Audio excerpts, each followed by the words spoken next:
Alrighty, let's get into the Multishot Marksman for Season 7, which does start on June 6th.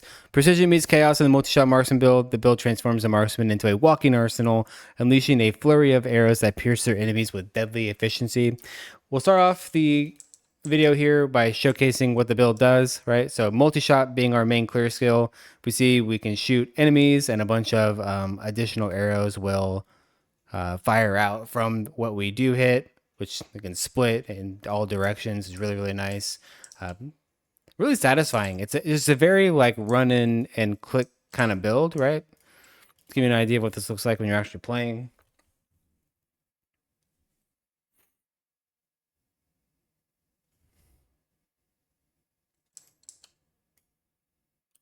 Right? You just run and click. Very, very nice build when you're playing controller. It's extremely nice when you're playing controller, as it does have auto aim built in the game. So you're just going to be using your controller, walking around, hit right trigger, and it's just going to like, it's going to go crazy and hit everything for you. Super comfortable. Clears really well. Definitely scratches that itch of you Amazon multi-shot enjoyers out there. At least for me it does, right? That's pretty much it. Let's look at a couple of the other skills that can give you a better understanding of how this all works. So what's cool about Amazon is you also get Cannonball Turret. Cannonball Turret has one of the best debuffs in the game, actually. Cannonballs cause monsters to take extra damage, by the way, not increased, extra damage from all sources, right? It's 105% extra damage. So if you're in a party, guess what? Like it's actually dumb. It is actually dumb. So that debuff right there will make them take 105% increased extra damage from monsters. We also have Vault. We gain access to Vault at level 1. This allows you to jump over terrain, right? Once you get enough points into it in the sub-skill tree, you can jump over hard terrain, which is really nice. It's just a fantastic movement skill for the Marksman that you get early on. For a single target, we're going to be using Volatile Shot. Trick Shot, unfortunately, just isn't doing it for us, so we do have a Volatile Shot as our main skill here for damage. Also just realized my webcam got turned off. Sweet. Anyway, we'll turn that back on. So the way this skill works is we have a bunch of projectiles that shoot out. You do want to try to aim these projectiles so that they're all hitting, so you're not doing this, right? They can shotgun. So the closer you get to the target, the more damage you're going to do. I have noticed for whatever reason, I don't know if this is like the dummies specifically, but whenever you're targeting a monster from the top, you do more damage. Again, don't know if that's the dummies or what the situation's about, but yeah, so just keep that in mind. And then lastly, what's really cool about Marksman is we get burn for free. We apply that through our gunner drones, right? So we just activate this every once in a while. And this is what's going to apply a burn onto enemies, which will make, it gives us the ability to put on extra damage to burning monsters or extra damage to monsters that are afflicted with ailments and just do some a little bit different gear setups because of that. So yeah, that's going to be pretty much the whole setup. It's pretty simple to play, honestly. Let's take a look at some pros and cons of the Multishot Marksman, right? It is ranged DPS, and ranged DPS is generally safe DPS. You have that built-in mobility movement skill. You also have solid single target skill swap, right? So a lot of classes, they might have great AoE, but they just don't have a good skill they can swap to, especially these like ranged bow classes. A lot of times just to have shit single target. You actually have Volatile Shot's pretty nice. Now the downside to Volatile Shot is you do have to be up close because you do want everything to shotgun in order to do damage. So that can be a little bit scary if you don't know some of the boss mechanics. But yeah, you also have great sustain through leash mechanics. It's always nice being able to just have your life and mana get sucked right back up if you get hit by anything. You also have built-in passives for crit damage and an active for movement. So you do have agility that you can proc on the character. We're going to get agility through some items too, but this will allow you to put on some maybe different items in that slot and still take advantage of having agility for certain situations. And of course you do have that cannonball, which is the best debuff skill in the game. However, you do have no built-in life, defense, resistances, or damage reduction passives. This is a very glass cannon playstyle. You can still get relatively tanky with the build. You're going to have a decent life pool and you do a lot of damage and you are ranged. So like there's a lot still going for it, but you don't have anything directly that will help you with fixing your mitigation, right?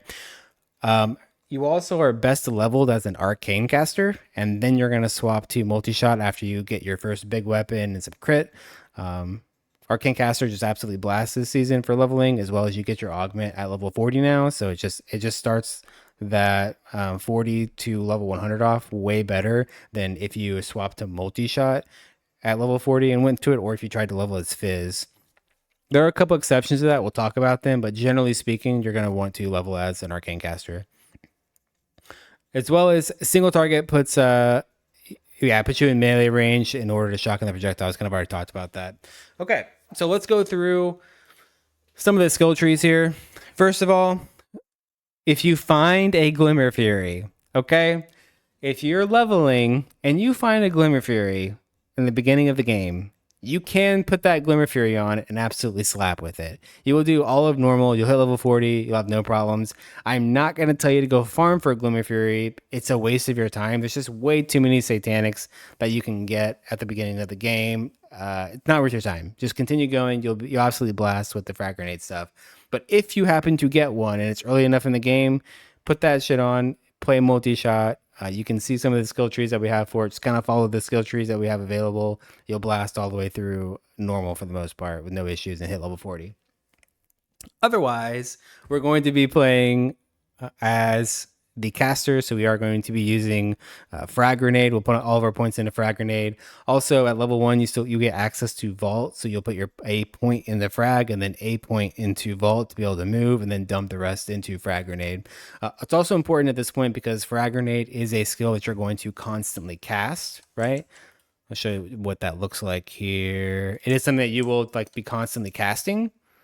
You will want to get some energy and some mana on kill just to be able to sustain your mana so you don't run out, because we are going to be putting more and more points into this to give it more damage, which will increase the mana cost. Okay. At level 8, once again, we're still blasting into this frag grenade. Don't forget about your sub skill tree. We will talk about the sub skill trees in a moment if you're not sure what those are, but it's just basically, it's going to give it shrapnel. It's going to give it more projectiles, which will really help with its overall damage, especially for bossing, as you can use this to shotgun on bosses. So it's definitely something you're going to want to have whenever you get into Gurag, so you can shotgun the frag grenade on Gurag. Now, if you end up getting to Gurag super early, right, you can swap into Cannon Turret. Cannon Turret slaps. It has a lot of damage. So you place a bunch of turrets down, right? They all have their own individual attack, right? With what they're going to use. You can bypass the attack by casting a turret, right? So every time you cast a turret, you're going to 100% guarantee a cannonball will come out of that turret that you casted, and then it has a cooldown time before it will cast another turret. So the turrets that are left in the back will eventually get another cast while you're still casting a cannonball every time. So you still want to have your men on kill, and you still want to have good energy and sustain, because you are going to be holding down right click still to just cast a bunch of cannonballs, and they will absolutely slap bosses. Okay, this is really good for killing Gurag. If you're having trouble, you can go over level and grab it. But you're going to put 11 points into it, or you're going to balance your points between Cannonball and Frag Grenade. This is basically so you can increase the damage of Cannonball without increasing its mana cost, because Frag Grenade is a synergy. And don't forget your Vault. At level 30, right, continue splitting our points between Cannonball and Frag Grenade. Now, at this level, you're level 30. You can swap into Gunner Drone at this point if you want to. It's just a one-click button. It'll cast. You'll shoot things. It'll auto bomb. It'll be okay at this level. It kind of depends on where you're at with your gear. If you have some good gear and you're like, oh shit, you can go ahead and try it. It's free to respec. So this can be a really good option even at this level to just get those last 10 levels. Because at level 40, we are going to fully respec into Gunner Drone at this point, because Gunner Drone has this really cool ability. You kind of saw it when we were doing the showcase, but Gunner Drone has this cool ability that turns it into a beam skill, right? And you're just going to walk and it's going to beam everything, and it just has really good damage early on. Just has absolutely fantastic damage early on. It's just gonna beam everything. It's like playing an illusionist, but if it would auto target, it's auto targeted all the time. So it has decent range. So yeah, that's what we're gonna be doing once we hit level 40. So you put 20 points into it to give the most amount of damage. Something to also mention about these gunner drones is they do not have this augment does not have attack speed. Okay. So you want to stack as many drones as you can. First thing, you're gonna dump everything in here to get the most amount of drones, right? And then just range. So this is basically going to be the setup. So you just have a shitload of these drones out. They're just going to be blasting everything for you. Okay. And then from there, you also get turret mastery. This is going to give the turrets increased damage, which is really nice. Level 70, continue maxing everything out, right? Get your points and synergies. And then finally at level 100, I'll show you the gunner drone skill tree first, because this is mainly what you're going to be using for farming, even in like early hell, as you try to look for either a base where you're making money to be able to buy a weapon, whatever it may be, to make that transition into multi-shot. This is the skill tree that you will eventually use. Now, once we are able to finally move into that multi-shot, here's what that skill tree will look like. Right, we're just going to max out multi-shot, all of its synergies, and then get 1 point into cannon turret, 1 point into volatile shot. This can still be used as a single target skill. If you would like to, if something's coming up on you, you can run up on it and shotgun it. Otherwise, the rest of your points are going to go into agility. We don't really have a good option here for skills to dump into.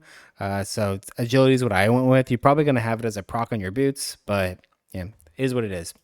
And then for volatile shot, here's what our tree will look like for that single target. Again, just dumping points into volatile shot, get all of its synergies, get critical accuracy. This is really important. That 1 point into cannonball turret. And that's it, right? The remaining points, where did I put them?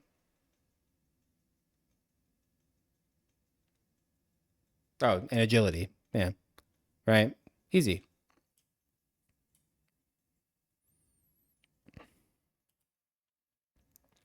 For sub-skill trees, right? Why would you use volatile shot instead of sticking to multi-shot? Because it does more damage. It's shotguns. That's why. For sub-skill trees, we have these plus signs here. These are going to open up another window that will let us spec out our skill. We kind of been talking about them. If you don't know what they are, you get 1 point for every 5 character levels for every skill that you have allocated. As you can see, we have all of our skills here with different sub-skill tree setups. For multi-shot, top left augment is going to be the best for clearing.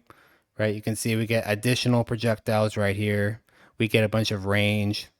If you want to go for more of a farming setup, this is going to be used like if you want to kill bosses with it. You also get extra damage to burning with this, so this is really nice.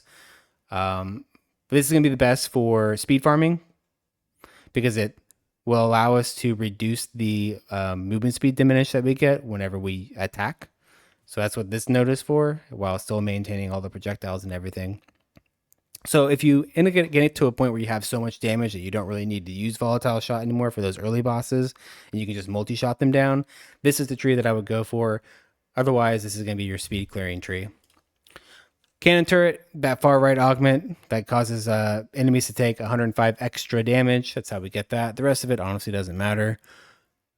For vault, I like to go 5 points into the length and maybe a couple points into like how long you're in the animation. And then from there, we put 1 point into the bleed. The rest of it doesn't really matter. It's up to you. For a gunner drone, right while we're leveling, here's what all those trees are going to look like. We've kind of gone over these a little bit. This bottom tree is only for applying burning to monsters for us, and this one's for actually playing the game. And lastly, we have our volatile shot. We use this for single target, right? Make sure you get close to enemies to shotgun. We get a shitload of armor break. You get 50% armor break on this, which is really nice. Yeah. And they also get knockback, right? So this is going to be a good way to also maneuver bosses into specific situations, but this is going to make them take increased damage. Okay.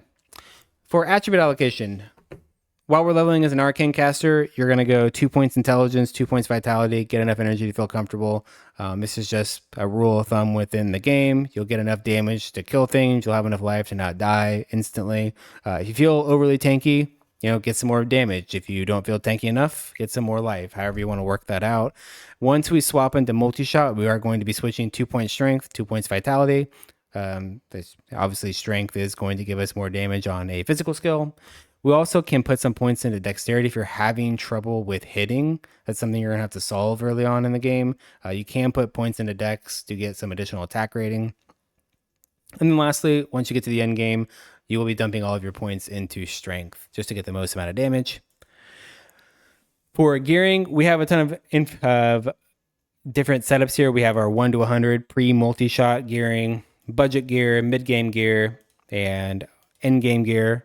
Everything in here has examples and every single item type, so I can give you suggestions on gear for every stage of the game. So while we're leveling, right? Whoop, wrong one. While we're leveling, we're basically going to be looking for normal through mythic items that have arcane skills or arcane related affixes on them, like flat damage, percent damage, cast rate, that sort of thing will really help us on in the early game. So you can definitely look through here and see different affixes on different pieces of gear that would be great to find, but it's mainly your typical damage affixes. Now there are rune words in here as well. So if you scroll down, you can see that I do have some rune word options for each base type, right? So if you're having trouble with like resistances, you can get divine contemplation, can be really nice. If you're having, if you need more damage, Anglox, Wana, it's fantastic to pick up. So definitely check those out. I would say out of all the rune words in here, probably the most important one to me is quick steps. Just being able to move faster is very important. You can make these as early as level 31. They will speed up your run tremendously. Fortunately, we have Vault. We'll be vaulting probably more than anything, but for boss fights, for just basic movement, having quick steps is really nice. Right, once we hit level 100, there's not really any best in slot gear here. A lot of this stuff could be switched around for mythic items. There's a lot of ways that you can gear out a physical caster right at the beginning of the game. So from here, we will talk about some different gearing setups, as well as I do have some example builds available. That means I have to be switching from multi-shot to volatile shot for bossing. So I have to change my skill bar when fighting the bosses, or I'm missing something. Nope. You simply, so you'll walk up to a boss to say, this is your pack. You're like killing a bunch of monsters, right? Then you're like, oh, there's a boss there. You just do that. Now you can volatile shot them, right? Okay, now I'm ready to clear again. Takes 2 seconds. Didn't even take that, right? There's a more than one loadout for your skills.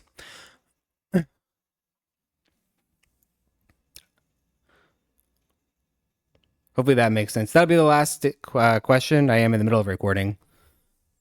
Alrighty. So yeah, we do have a bunch of example setups in here, right? We do have a bunch of example setups here.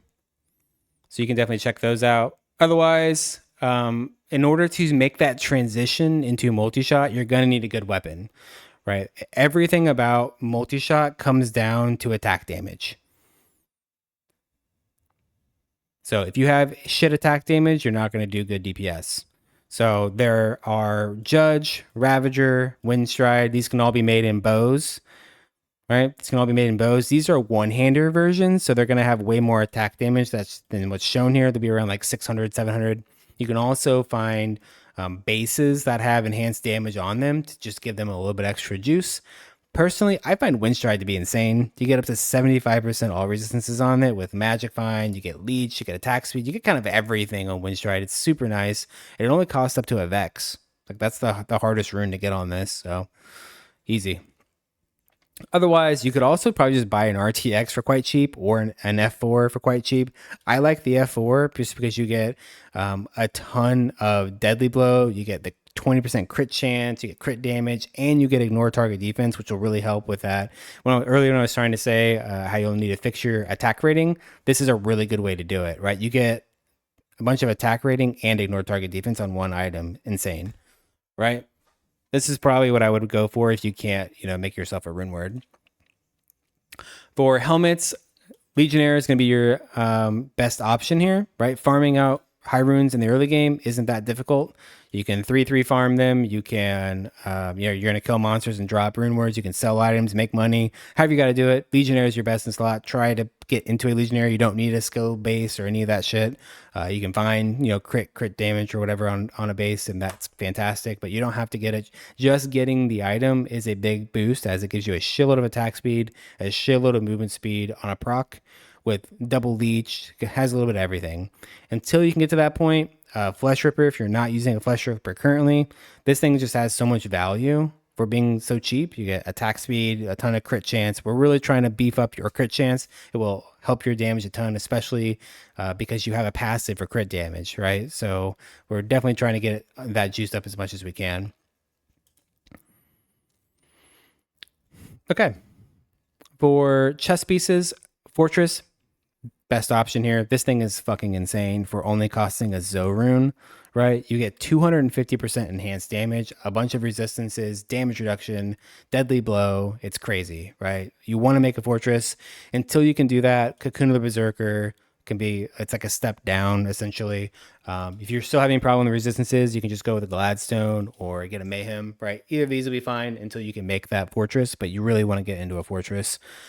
For gloves, Siege Breakers are going to give you that ignore target defense up to 25%. So you can get up to 75. So this in combination with the F4 already gives you quite a lot, right? Otherwise, any of these other options are totally fine. For boots, quick steps, if you're not using them, get quick steps until you can make crush fleets. Crush fleets are your best option here. They are going to cost 3 high runes. Burrs are usually more expensive early in the season, so I understand this one might be a bit harder to get unless you can try and farm out the high runes yourself, especially if you're in groups, right? You guys can group runic embrace shrine farm, right? Shouldn't be too difficult. But these are great. These are going to give you an agility proc, so it's going to give you an additional attack speed and movement speed just on a proc, so you don't have to be using that active on your character all the time. Now for belts, Butcher's Belt can give you skills. It's going to give you a bunch of resistances. Brute's Cord can give you 10% crit chance and much crit damage. You also get 20% ignore target defense. So this, in combination with the F4 and with the Siege Breakers, is giving you, there's no way you're fine. You're going to start hitting a lot. So it's really, really nice.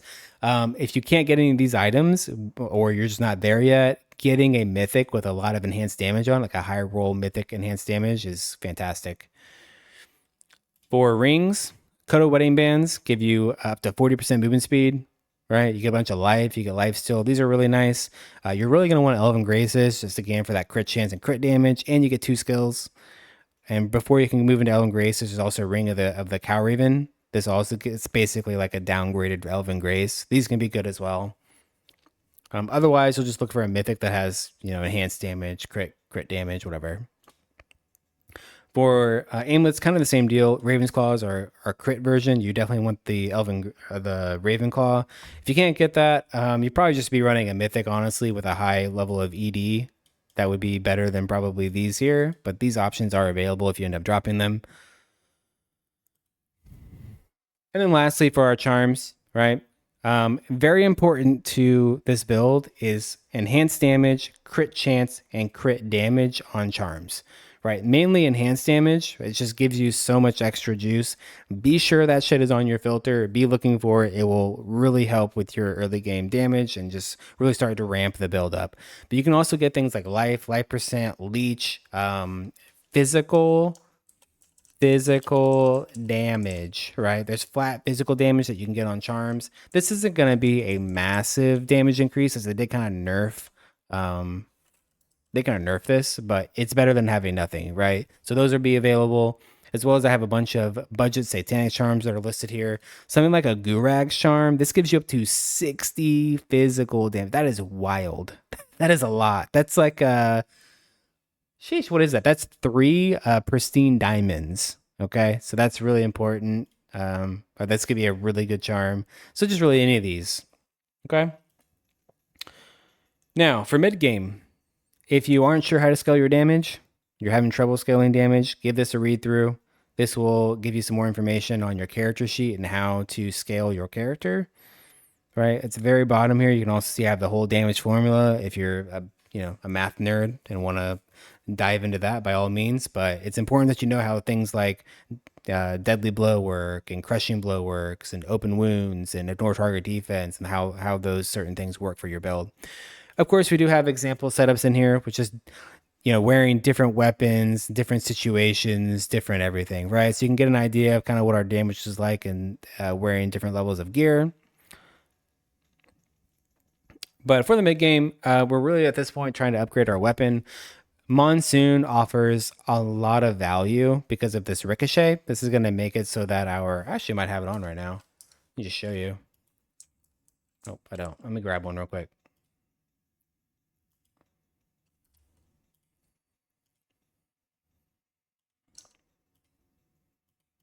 Pick it up. All right.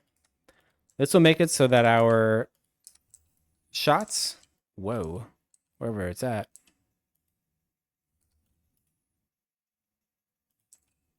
literally ricochet. Really, really nice for dungeons that have narrow areas. You can like throw this into walls and it'll bounce everywhere. It'll get multiple hits. It's really nice, right? Very, very nice for being able to clear out zones. You already have pretty good clear because of the the augment, but it just adds that extra to it, and it has really good attack damage. Also comes with up to 4 sockets, right? Just a really nice weapon overall. This F4 attack rifle can go quite a long way. You can try and slam some of these and maybe get some extra juice on them. Or maybe if you find a crazy base for a wind stride, by all means, you can continue using that. But I would try to move up from that point. Another really good option here is Shadow Fury, right? So Shadow Fury can be farmed from Uber Reaper. It can technically drop from any difficulty Uber Reaper, or Hell difficulty. It's going to be much easier to get it from Hell 5 Reaper, but if you were in a situation where like you had to get this weapon or you want to go this route, you can technically drop it from any Hell difficulty. This is going to give you Reaper's Culling. This will make it so that you can't crit, but you can't miss either. So you basically Resolute Technique from PoE. It also gives you a huge attack damage buff, right? It gives you an absolutely huge attack damage buff.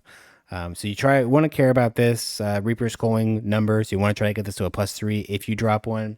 If you do drop one and it's like perfect stats, but it's a +1, that's like feels bad. You care more about this than anything else on this bow. So this is a very, very nice bow. This will practically carry you into Hell 5. If you do end up getting this bow, keep in mind, like I said, you cannot crit, so it kind of changes your build out. The things like the Elven Graces, the Raven Claw, any of your crit chance charms, your if you're wearing Flesh Ripper, or any of the crit damage that you have on your bases, any of that stuff isn't going to do anything, right? So you will want to build into enhanced damage, flat damage, right? And attack damage. I'm missing one here. Attack speed, things like that, right? So those are going to be really important in scaling up your damage.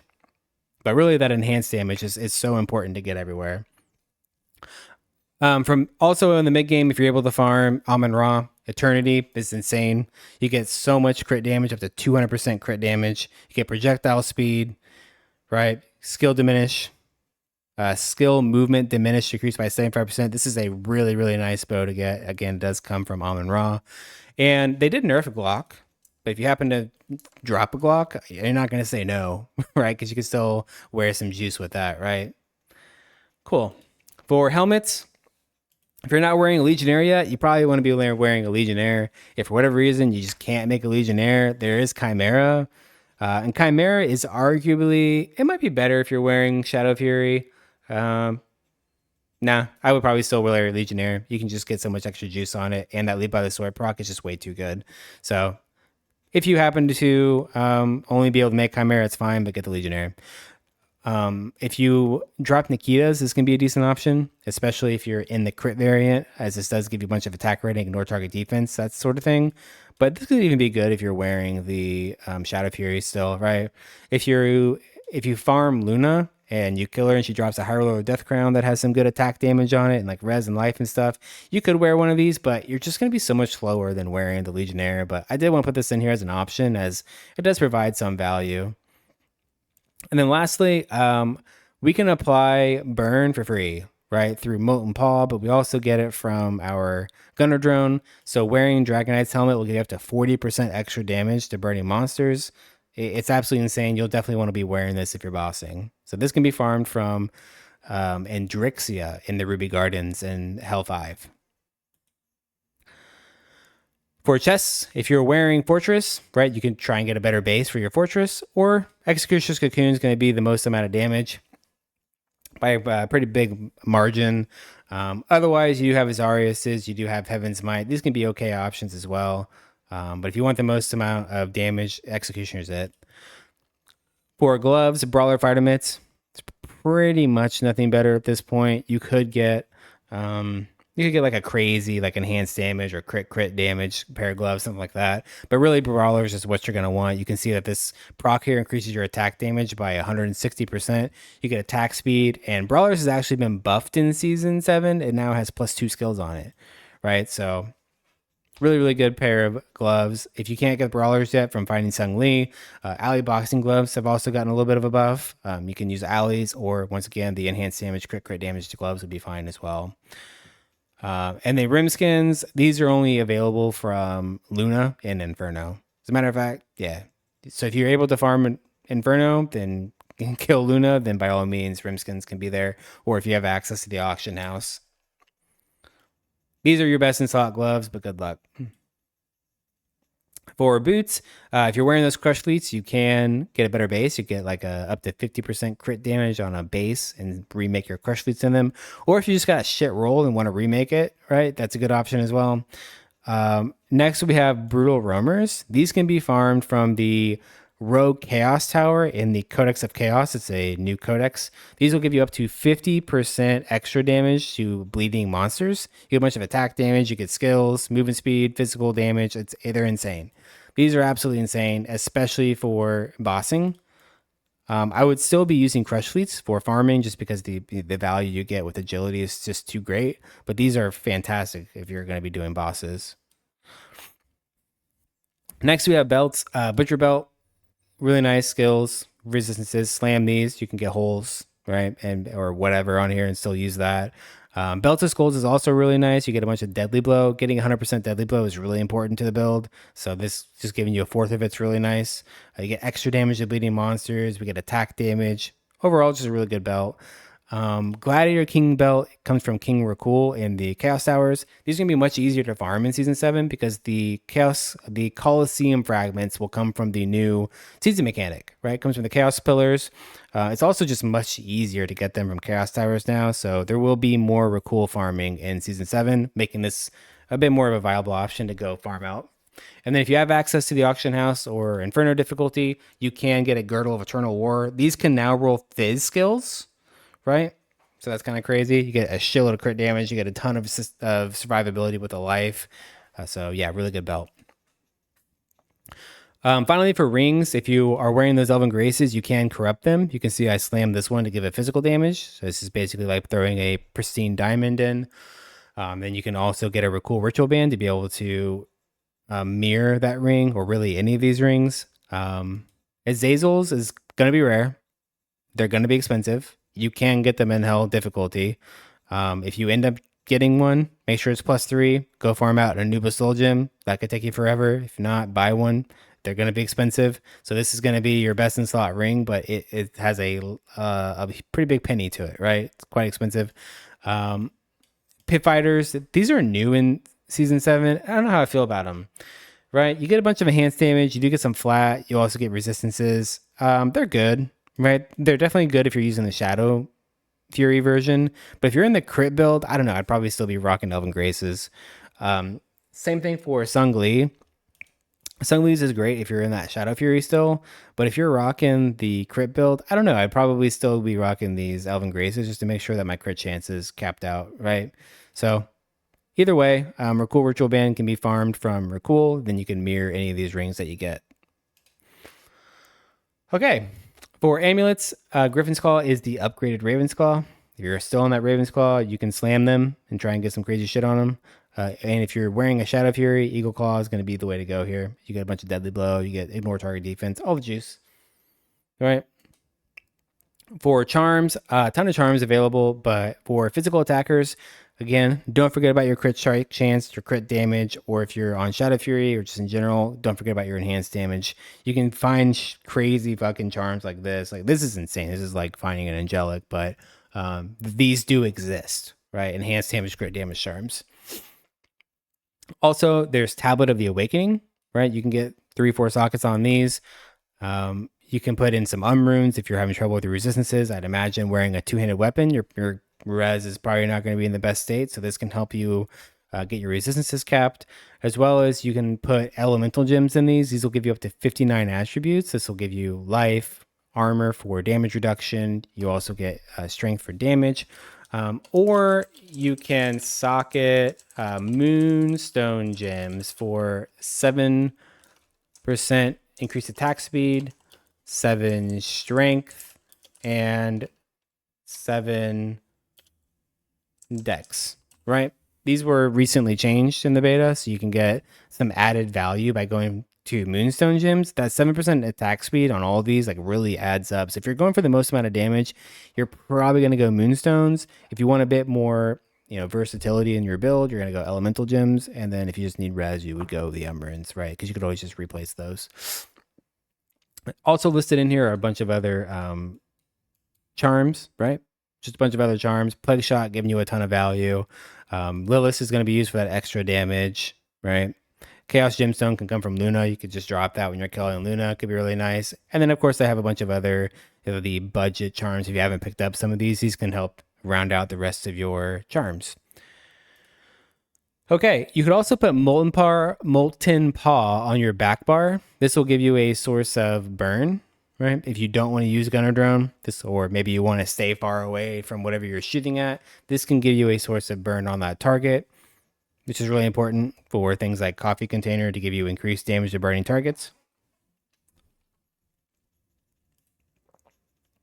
And once we get into the end game, there are satanic crystals that we can use to slam items.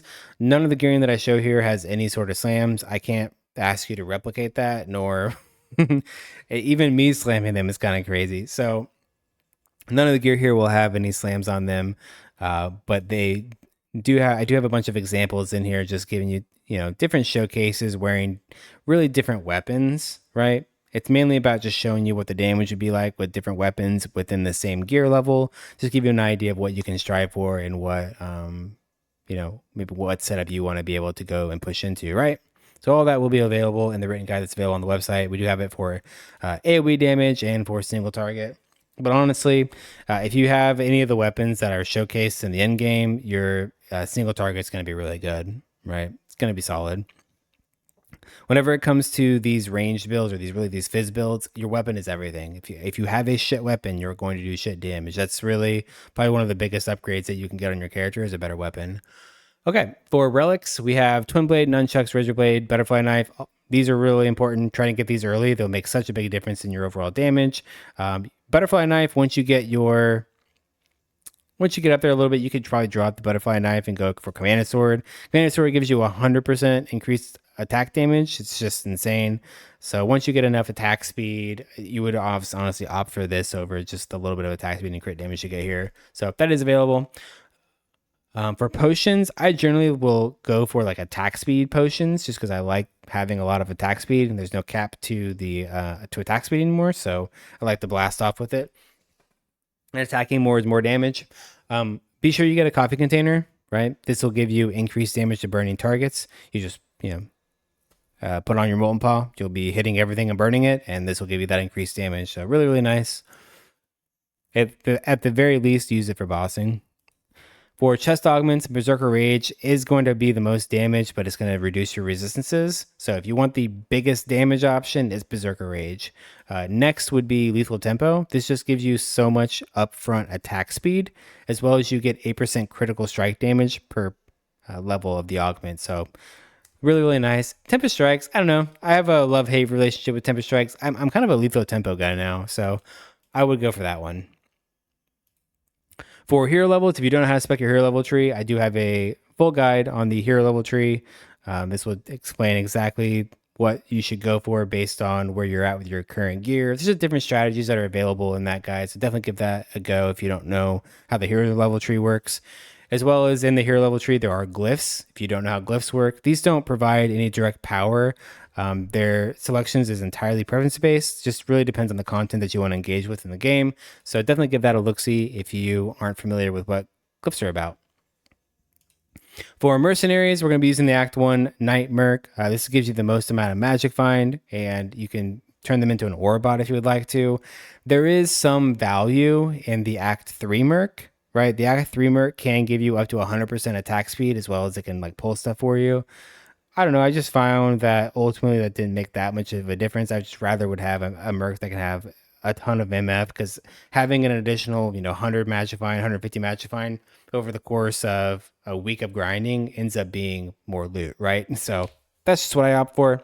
But you can go with the Act 3 Merc if you prefer that. The other thing about the Act 3 Merc is they're not going to run up on the monsters, on like Uber Reaper and stuff, and die. So they are ranged, which makes them a little bit more survivable in certain situations. But anyway, here's the tree that you're going to use for that Merc to make them tanky. And as far as gearing goes, you have two options for the weapon. One is Aurora's Might. This will give you a bunch of resistances, like 50, 60 all-res, something like that, 40, 50, 60 all-res. It's a ton. And then you also have the option for Valkyrie. This will give you Fanaticism. This will give you a bunch of attack speed. It's not as much as it used to be. It's only like 20 or 30% attack speed on a high roll. But if you don't have a whole lot of attack speed in the build, this could be a big deal for you. Otherwise, pick any of these items in here, right? And just throw a bunch of Istrans in them and give your Merc as much damage as you can, right? So that's the mercenary. For loot filters, there is an in-game preset for highlight and loot filters, so you can use that. Just select physical attacker, you'll be good to go. From there, I do have starter filters, right, that you'll be able to use. However, you have to make it yourself. There's no way that I can make a filter for you in season 7 beta or season 6's client. You have to do it yourself like an hour before season 7 starts. So you're simply just going to go to this written guide, right? You're simply going to go into this written guide. I talk about how all of it works, but find your archetype. We are a physical attacker. Here are the things that you're going to put on gear to highlight, and that's it. Do this about an hour before the season starts, and you export it, import it once the season starts, you'd be good to go. Okay, I do have a whole video in here talking about how that works if you need additional information on loot filters. For endgame filters, I plan on having filters available at the end of day 1 or early day 2. They'll either be on the website or I will link them here in each of these documents. And then lastly, I have some additional helpful resources. If you're a newer player to Hero Siege and you need some further support, I do have a 2.5 hour beginner guide with timestamps all over it, so you can find exactly what you're looking for. Be sure to check that out. If you want to know more about Season 7, the patch notes are available in here. They are not final, but we're getting to that point where they're practically going to be final. So definitely give that a go. There's like 1,000 lines of patch notes, so a lot to look at. And yeah, that's pretty much it. With that being said, that's going to wrap up the Multishot Marksman for Season 7, which does start on June 6th. Be sure to come check us out live at twitch.tv/Graxy_TV. We are going to be playing the launch, blasting with the boys. We'd love to see you guys. Thank you for watching. We will see you in the next video.